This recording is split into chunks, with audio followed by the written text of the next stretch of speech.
Have you ever had to say sorry? Not because you were wrong, but because your truth made her uncomfortable. You noticed a distant look, a strange message, a shift in tone. You asked a simpler question, and suddenly, you became the problem. Not her. You. The distrusting one. The one who overthinks. The one who makes drama. And somewhere between her silence and your self-doubt, you stopped trusting yourself. That's how it starts for many men over 50. You feel something is off, but you push it down. You choose peace. You stop asking. You try harder. But the harder you try, the emptier you feel. This video is not about blame. It's not about making her the villain. It's about reclaiming what you may have given up silently, your own truth. Because some women don't lie with words. They lie with comfort, with timing, with silence, and with the story of perfect love that covers something else entirely. We're going to look at 5 subtle emotional tactics that can hide disconnection, betrayal, even infidelity, behind gestures that seem loving, but we won't just list them. We'll walk through them, through the story of David, a 58-year-old man who once believed that loyalty and love were enough. He gave everything, and in return, he lost himself. If you've ever felt this, type one sentence in the comments. I once doubted my own feelings. Oh, because even when a man over 50 gives his heart fully, the truth is, what women want over 50 may be something else entirely. And denying that truth is how many good men slowly disappear inside their own marriage. Now walk with me, not to point fingers, but to finally see what's been right in front of you. That night, David sat by the window. His wife's phone lit up a message at 11 p.m. A name he didn't know, a smiley face. "Who's texting you this late?" he asked gently. She paused, then tears came quickly. "You always think the worst of me. After all these years, you still don't trust me?" Just like that, the message vanished. David became the problem. He apologized to keep the peace, but inside he knew he had lost. Quietly, he began doubting himself. Guilt reversal doesn't begin with blame. It begins when you feel guilty for asking. And when that works, silence takes over. David stopped asking, not because he didn't notice, but because he was taught that doubt equals weakness. Unlimited trust is a blind spot, and it can be weaponized. That night, David apologized, but unease lingered, buried under a promise to stop overthinking. Like a cycle, questions faded. Doubts grew. David stopped trusting his own intuition. That's guilt reversal. No accusations. Just enough guilt to make you silent. And silence lets secrets grow. David no longer asked about late returns, vague stories, not because he didn't see, but because he thought doubt meant insecurity. From one small question, the story flipped. He apologized before getting an answer. A psychological trap. No yelling, no chaos, just a sad look and one well-placed sentence. David learned this. If you're apologizing for your own feelings, stop. That might be the moment clarity begins. The real question isn't, who texted at 11 p.m.? It's, why did asking that make me the villain? It was a Thursday like any other. David came home tired, but the house smelled of a special dinner beef, in red wine, fresh salad, warm apple tart, red wine already poured. She stepped out in a dress he didn't remember seeing in years. No anniversary, no explanation, just a soft smile. "I want you to feel comfortable after a long day." Everything felt too perfect. In the following days, she woke up early, made his coffee just right, cleaned meticulously, agreed with him easily, bought him little thoughtful gifts. At first, it felt good. Who wouldn't want that? But the question lingered, why now? When she cooked, she smiled at her phone. When she listened, her eyes drifted. David saw the truth. It wasn't renewed love. It was guilt dressed as affection. No more honest disagreements. No real rebuilding. Just a performance. He learned, sudden perfection rarely comes from genuine change. It often comes from concealed remorse. The perfect wife performance works because it soothes suspicion and makes a man stop asking. David fell into that trap. He felt peace. But it wasn't peace, it was silence. But even that wasn't the deepest cut. What shook David the most came not from silence but from a single sentence. Then came the book club. She dressed up more, stayed out later, wore perfume she once saved for special occasions. David asked casually, "What book are you reading?" She smiled awkwardly, just catching up with the girls. But she never brought a book home. Her friends didn't talk about books. Once, he overheard whispering and giggles on the phone. When he brought it up again, she changed the subject. "You're always suspicious. Can't I have some space?" David saw the pattern. It wasn't just her, it was a whole support circle, reinforcing her version of the story. It wasn't just one woman he faced, but an alibi network. He noticed the phone now sat face down. Notifications hidden. A new passcode. Unfamiliar apps tucked inside folders labeled work. She took the phone everywhere, even the bathroom. And every time he asked, she smiled faintly. Just work stuff. But David knew. This wasn't privacy, it was secrecy.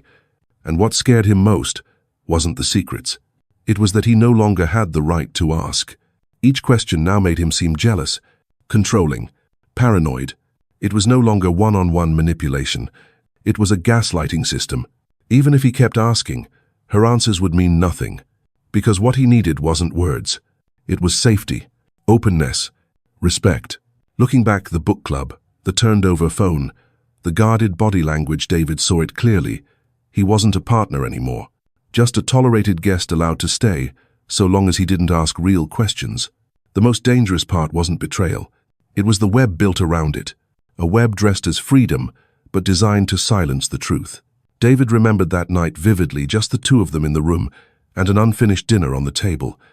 No loud argument, no clattering of dishes, only that sentence from her, soft and low, yet sharp enough to carve a deep hole into his memory.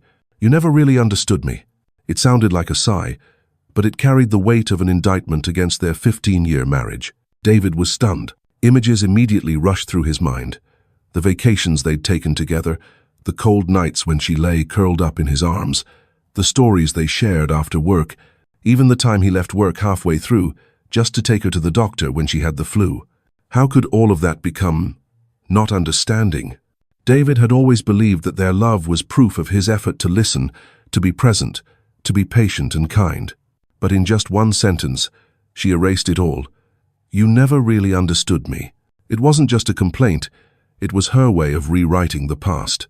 The happy years, the memories he thought were the foundation of their marriage, were now being rearranged into a sequence of mistakes, shortcomings, distance, and miscommunication. David realized he wasn't only facing a change in the present, their history itself was being edited. From that point on, every memory that once warmed him became a weapon used against him. A joyful party where she once laughed loudly was now brought up as, "I was only pretending to be okay." Their deep conversations were reframed as, "I never felt heard." Even the sweet anniversaries, the ones he had felt proud of for making her happy, were now referenced as moments where she acted fine, so I wouldn't feel bad. David began to understand something even more painful than betrayal. It was when the person you once loved turns your most beautiful shared memories into justification for their betrayal. Psychological rewriting. Rewriting the shared story to favor the one who lied is one of the most dangerous ways to erase responsibility.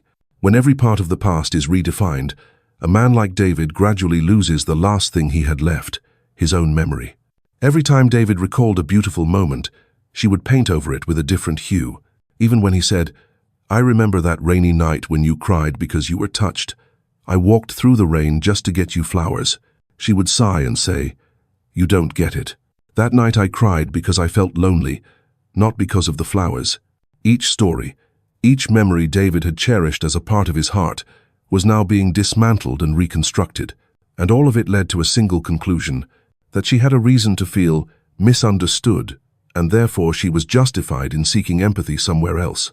The cruelest part was how this rewriting made David unsure of what was even true anymore. He began to wonder, did I really neglect her? Was I emotionally absent and didn't realize it? That self-doubt simmered beneath the surface, slowly eroding his ability to discern reality. And that, in truth, was the silent purpose of narrative rewriting. Not only does it help the betrayer rationalize their actions to themselves, it causes the betrayed to question their own memory, their own truth. David slowly came to see that rewriting doesn't start from a single evening, or one conversation, or one event.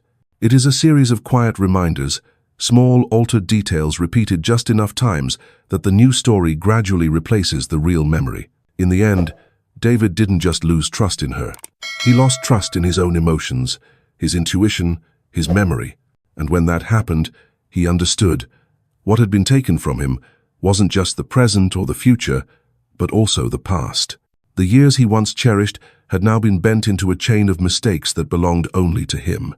The final insight David kept to himself was this: when someone begins turning a shared history into their own version of the story, it's not just a sign of betrayal, it's a sign they are willing to sacrifice everything, even memories and truth, to protect their excuse.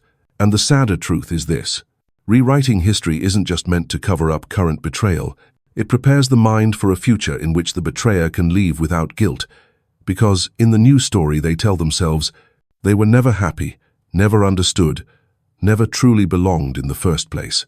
For David, that was the final bell. He knew he couldn't reclaim a past that had been rewritten, but at the very least, he could protect his clarity in the present. And to do that, he began to accept a bitter truth. Sometimes, the only thing you can do is hold on to your own memory and never again let anyone twist it. David sat quietly on the old chair by the window, looking out at the silent autumn garden. The leaves rustled gently in the evening breeze, but his mind was still. This wasn't the first time he had sat alone like this, but this time was different. Inside him, there were no more lingering questions, no more simmering anger, and no more hope for any kind of explanation. What he had now was a single, absolute clarity. He had walked through it all: doubt, self-blame, trying to understand, enduring, forgiving, and finally realized he had been standing alone the entire way. This 58-year-old man was not cold. He had given emotion, had listened patiently, had believed that if he loved enough, everything would be okay. But the bitter experiences had taught him the price of placing trust in the wrong hands. A mature man doesn't grow cold because he has no more love to give. He grows cold because he has come to understand too well what happens when trust is given blindly. David understood that sometimes people don't betray because they weren't loved enough, but because they didn't have the courage to live honestly. And for that very reason, men like him are forced to learn how to withdraw, not to punish the world, but to protect themselves. Silence was no longer avoidance. It had become shelter, a space in which he could breathe deeply without fear of being misunderstood, without fear of rewritten stories, without fear of explanations carefully crafted to numb the unease inside him. That coldness on the surface, it was just a shell. Inside, David still felt everything. But this time, he kept those feelings for himself. He no longer needed someone else to validate his worth, no longer sought comfort in someone's gaze, no longer wanted to hear the words, "Don't worry," just to soothe an intuition screaming inside him. He had passed that stage. He had grown tired of constantly questioning his own feelings just to keep a peaceful facade. Now, what he valued most was clarity. Clarity that needed no confrontation, no more answers.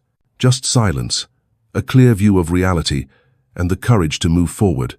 It wasn't coldness, it was awakening. So if you are hearing this story, if you've ever lived in silence, not because you felt nothing, but because you felt too much, and eventually had to teach yourself to be silent, to protect your own peace, then you are not alone. Your silence is not loneliness. It is proof of growth, the result of a journey through things others only see on the surface. But inside you, every detail, every emotion remains fully intact. And if you've ever gone through that state of feeling, of doubting, and finally of clarity, then leave a message right now. I'm not cold, I'm just more awake. This is not a weak confession. This is the voice of a man who knows exactly what is worth holding on to and what must be let go. A man who has learned that not everyone deserves his understanding, and that sometimes peace is not something to be negotiated. It's the only thing left that must be protected. David stepped out of that darkness, not because someone else gave him the answers, but because he finally had the courage to trust his own feelings. And that is how a grown man reclaims his freedom. Not loudly, not angrily, but simply by becoming more awake. Subscribe to Smart Advice 50, where wisdom begins with clarity.